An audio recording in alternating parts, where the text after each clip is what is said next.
Datuk Dr. Haji Zahasan Muhammad. Assalamualaikum warahmatullahi wabarakatuh. Alhamdulillah wassalatu wassalamu ala Rasulillah. Innal hamdalillah nahmaduhu wa nasta'inuhu wa nastahdihi wa nastaghfiruh wa natubu ilayhi wa natawakkalu alayhi wa na'udzu billahi min shururi anfusina wa sayyiati a'malina. May yahdihillahu fala mudilla lahu wa may yudlil fala hadiya lahu.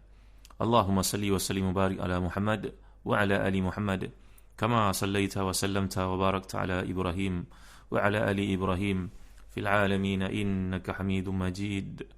Amma ba'd. Muslim-muslimat dan hadirin yang dikasihi sekalian, kita melihat pada ayat 68, 69 dan 70. Kembali pada surah Yasin. Masih ada lagi perkara-perkara yang patut kita sentuh, terutamanya berkaitan dengan doa Nabi SAW yang perlu kita pelajari menghadapi hari-hari tua. Mudah-mudahan Allah selamatkan kita daripada penyakit nyanyur. Berkaitan dengan ayat Allah SWT, ayat 68, 69 dan 70 ni, tuan-tuan rujuk pada tafsir Ibn Katsir jilid ke-8 muka 42. A'udzubillahi minasyaitonirrajim. Wa man nu'ammirhu nunakkishu fil khalq afala ya'qilun. Wa ma 'allamnahu asy-syi'ra wa ma yanbaghi lahu in huwa illa dhikrun wa qur'anun mubin liyunzira man kana hayyan wa yahiqqal qawlu 'alal kafirin. Barang siapa yang kami panjangkan umurnya, saya kami kembalikan mereka kepada kejadiannya. Maka apakah mereka tidak memikirkan? Dan kami tidak mengajarkan syair kepada Muhammad SAW, dan bersyair itu tidak layak baginya. Al-Quran itu tidak lain hanyalah pelajaran dan kitab yang beri penerangan, supaya dia Muhammad memberi peringatan kepada orang-orang yang hidup hatinya, dan supaya pastilah ketetapan azab terhadap orang-orang yang kafir. Dalam ayat ini menceritakan tentang nikmat kehidupan yang diberi oleh Allah SWT. Kelanjutan nikmat ini kadang-kadang membawa kepada manusia pada usia tua. Dan usia tua itu kadang-kadang menjadi satu ujian dalam hidupnya, ujian kepada orang kelilingnya. Itu sebab antara doa Nabi SAW yang paling banyak Nabi amalkan, Allahumma inni a'udzubika minal ajzi wal kasal wal jubni wal haram wal bukhl wa a'udzubika min azabil qabr wa min fitnatil mahya wal mamat. Allahumma inni a'udzubika minal ajzi wal kasal wal jubni wal haram wal bukhl wa a'udzubika min azabil qabr wa min fitnatil mahya wal mamat. Maksudnya, ya Allah, aku mohon perlindungan kepadamu daripada rasa lemah diri dan malas, daripada sifat pengecut dan juga tua nyanyur, dan mohon kepadamu perlindungan, ya Allah, daripada sifat kedekut, dan aku mohon perlindungan kepadamu daripada azab kubur dan dari fitnah kehidupan dan kematian. Kita dapat lihat dalam doa Nabi SAW ini bahawa Nabi mohon kepada Allah perlindungan. Hadis merupakan hadis sahih riwayat Bukhari dan juga Muslim, bahawa antara perkara ini merupakan antara jawami'ul kalim, antara doa yang memenuhi segala aspirasi kehidupan, supaya kita dalam hidup ini nombor satu sekali jauh daripada penyakit yang namanya ajaz, rasa lemah, rasa tidak mampu, kasal, malas. Kenapa tak buat? Malas. Wal jubun, jubun ni pengecut, maka menjadikan seorang itu tidak ada prinsip. Wal haram, dan penyakit haram ini iaitu bulughu syakhs arzal al-umur, sampai seorang itu kepada umur yang buruk, umur nyanyur.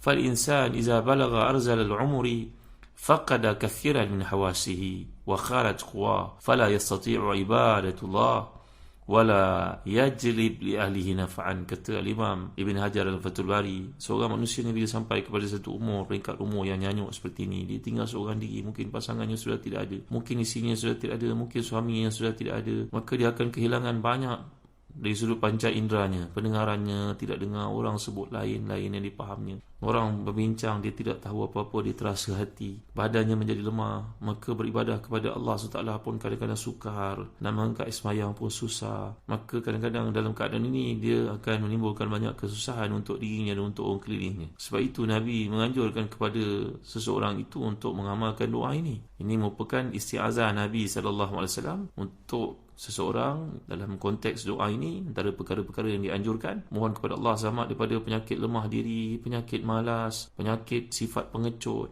tua nyanyuk, sifat kedekut, jauh daripada azab kubur. Begitu juga supaya selamat daripada fitnah kehidupan dan juga kematian. Dalam tambahan yang lain, wa dhala'id daini wa ghalabatir rijal, juga ada dalam doa tersebut, dalam himpunan ini, bahawa Nabi mengajar kita untuk berdoa supaya jauh daripada ditimpa hutang hutang yang memberatkan kita, menjadikan kita malu, menjadikan kita dalam hidup ini selalu menipu, dan mohon kepada Allah juga supaya jangan ditindas orang.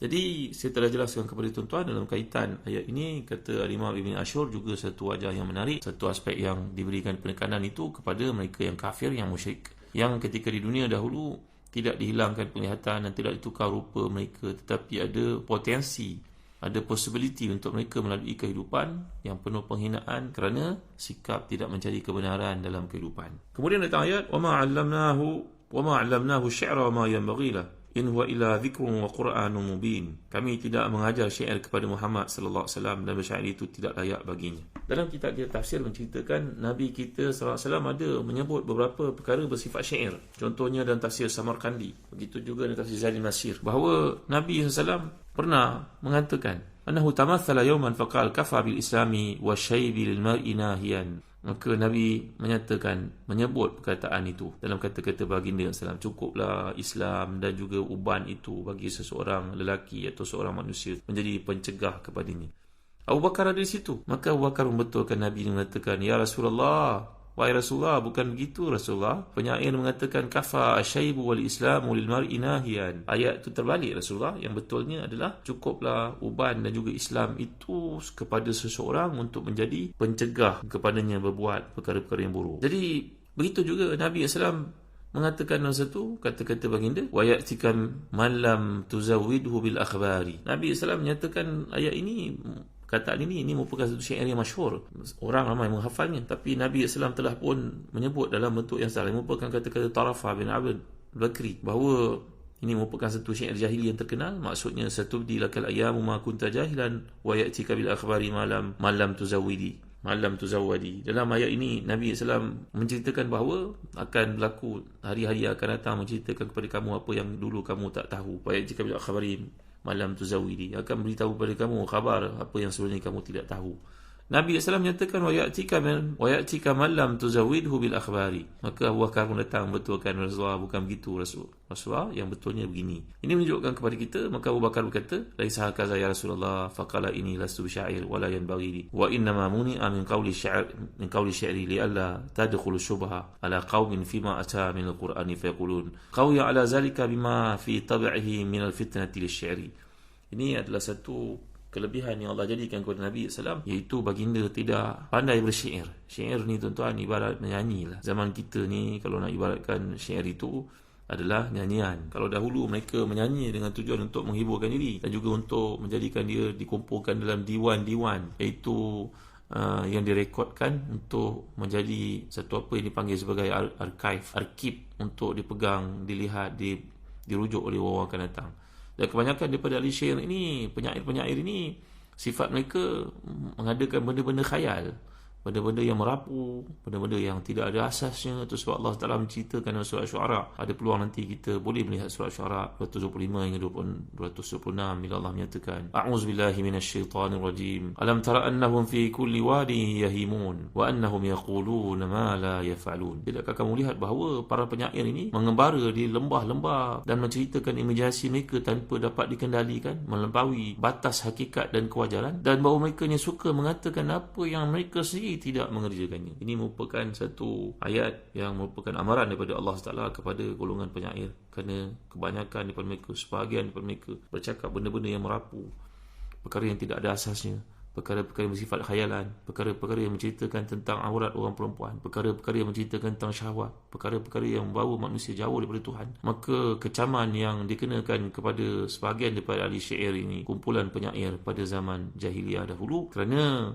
apa-apa yang dibukukan, dikumpulkan dalam diwan-diwan mereka banyak mengarah kepada perkara-perkara melalaikan. Maka apakah kaitannya cerita tentang syair ini dengan ayat-ayat yang lalu? Kerana sifat syair adalah benda yang mengagumkan. Bagi orang-orang Arab dahulu, kalau mereka mendengar deklamasi sajak syair ini, satu benda yang menghiburkan. Tambahan pula kalau dia mengandungi unsur-unsur untuk mengajak berimajinasi perkara-perkara yang bersifat syahwat. Menceritakan kecantikan perempuan itu, menceritakan tentang penampilannya, menceritakan tentang rambutnya pun beberapa abiat, menceritakan tentang perkara-perkara yang bersifat demikian. Dan apa yang dibawakan Nabi SAW dalam ayat yang lalu menceritakan perkara-perkara yang mengagumkan. Cerita tentang langit, cerita tentang bulan dengan bintang, menceritakan tentang pokok-pokok yang diterbitkan daripada muka bumi, air yang dipancarkan. Semua itu merupakan perkara-perkara yang mengagumkan. Maka tiba dalam ayat ini untuk Allah beri peringatan kepada mereka yang mendengar ayat-ayat ini ketika dibacakan, bahawa ia bukannya syair seperti yang kamu pernah kagum terhadap deklamasi sajak puisi yang disampaikan oleh mereka-mereka yang melalaikan kamu sebelum ini. Sifat Quran bukan melalaikan. Sifat Quran ini penuh dengan hikam. Sifat Quran ini penuh dengan hikmah-hikmah, hukum-hukum dan ketapan-ketapan, renungan-renungan untuk membawa akal itu untuk berfikir. Maka peringatan yang diberikan oleh Allah SWT ini perintah untuk berfikir, dan ia mengakhiri ayat-ayat yang lalu yang menunjukkan bahawa manusia, walaupun dia tidak dapat mengelak dari proses penuaan dan juga proses kelemahan yang akan dilalui dalam fizikalnya, tetapi ia bukan bererti bahawa proses penuaan yang dilalui itu, aging yang dilalui itu, menghalang potensi rohaniah dia untuk mendekatkan diri kepada Allah Subhanahu Wa Taala. Nampak tuan-tuan? Ayat ini menceritakan tentang Quran, peranan Al-Quran. Walaupun kamu mengalami masa tua dan anggota-anggota mula menjadi lemah dari sudut fizikalnya, tetapi kami tetap membawakan kepada Muhammad itu Al-Quran untuk jadi panduan kepada kamu. Dan pada hari-hari kamu menjalani waktu tua itu, jangan biarkan rohani kamu juga menjadi lemah sebagaimana fizikal kamu. Agaknya begitulah yang dimaksudkan, disebut oleh Imam Al-Biqai, kaitan cerita tentang syair ini tadi dengan umur tua yang bakal dilalui oleh seorang manusia yang diberi umur yang panjang. Dari ayat itu menegaskan bahawa kami mengajar Nabi Muhammad SAW wahyu. Kami tidak mengajar kepadanya syair, dan syair pun tidak layak baginya, iaitu baginda SAW tidak mampu mengubah syair. Bahkan bila Nabi berkata ayat-ayat yang masyhur di kalangan orang Arab, yang famous, yang merupakan perkataan-perkataan yang pernah diucapkan oleh penyair-penyair yang bawa makna yang baik, pun Nabi tersilap dan dia menjadi hafazan, dihafal oleh semua masyarakat pada masa itu, sehingga Abu Bakar As-Siddiq radhiyallahu an membetulkan kata-kata Nabi itu, yang mana Nabi berkata, kafa bil islami wa syaibil mar'i nahyan, cukuplah Islam dan juga uban sebagai petanda untuk seorang itu mencegahnya perkara yang mungkar. Betul itu. Maka Abu Bakar kata, bukan Rasulullah, bukan begitu dikatakan oleh penyair asalnya. Ketika dia mengubah, dia mengatakan bahawa kafa asyaibu wal islamu lil mar'i nahyan, terbalik kata-kata Nabi SAW itu. Akhirnya Nabi SAW mengatakan, la yadhuruka bi ayyihima bada'at, tak kisahlah Abu Bakar, yang aku sebut ni asal kau faham saja sudahlah. Berguraunya Nabi dengan Abu Bakar, tetapi Abu Bakar mengatakan, asyhadu annaka Rasulullah wa ma 'allamaka Allahu syi'ra wa ma yanbaghi lak. Nampaknya aku bertambah yakin wahai Rasulullah bahawa memanglah Tuhan merupakan utusannya.